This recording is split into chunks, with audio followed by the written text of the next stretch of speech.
I'm Nick Sorrentino for libertyandeconomics.com and the Liberty and Economics Review. Coming to you from my new office upstairs out of the basement. Um, so anyway, I was watching the Weather Channel yesterday, and we just had our first snowstorm. Got a good solid 4 inches or so, and still have a couple inches left. And I as I was watching the Weather Channel, they showed a municipality in upstate New York that basically hadn't handled a recent snowstorm well. Now, I mean, if there's any place that should handle a snowstorm well, it should be upstate New York. I mean, these guys get pounded every year. But they didn't. And it snarled traffic and so on. And, there was some city administrator who was, pleading, mea culpa, I'm sorry, we should have done a better job. We will do a better job, and so on. But it made me think. Now, last spring I was thinking quite a bit about municipal bonds, and the exposure that these municipal bonds have. For those of you who don't have a large municipal bond portfolio, municipal bonds are really cool because this is typically what wealthy people buy when they retire. They buy a bond for the water authority, or some road or a bridge or something like that, and they get paid a certain rate of interest. Um, I mean, modest but decent. But the thing is, it's tax free. If you buy it within your own state, you don't pay state taxes on it. You don't pay federal taxes on it. So, if you've got $25 million, it makes sense. You need some money to live off of. Why not? If you can get a 5% tax-free yield, it's not a bad source of income.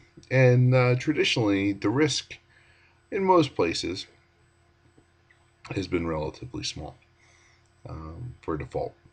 Uh, okay, now I'm of the belief that the risk of default on a lot of these municipal bonds that are highly rated is much greater than a lot of people think. But um, that's not really what I want to talk about today. But I do want to talk about municipalities and how reality may be coming. You know, the reality of people just not being able to pay taxes, etc., may be becoming a reality.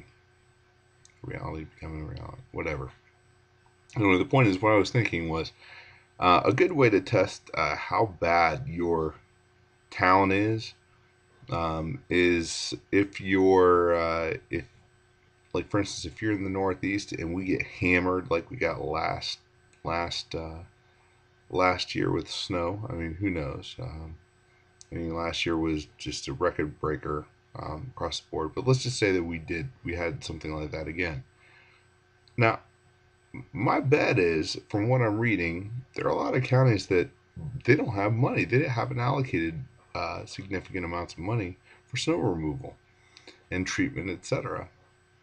And how will you determine whether or not your town is in trouble?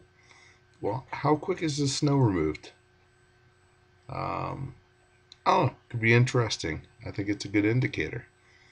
So we'll see. Hopefully, we'll have a not quite as difficult a winter as we had last year. But I'll be watching to see how Poughkeepsie, New York handles. I think it's Poughkeepsie, New York, New Jersey. I don't know. How they handle their snow removal, because that'll be a good indicator of really how many people are paying their municipal taxes. Anyway, till next time, I'm Nick Sorrentino for Liberty and Economics Review and libertyandeconomics.com.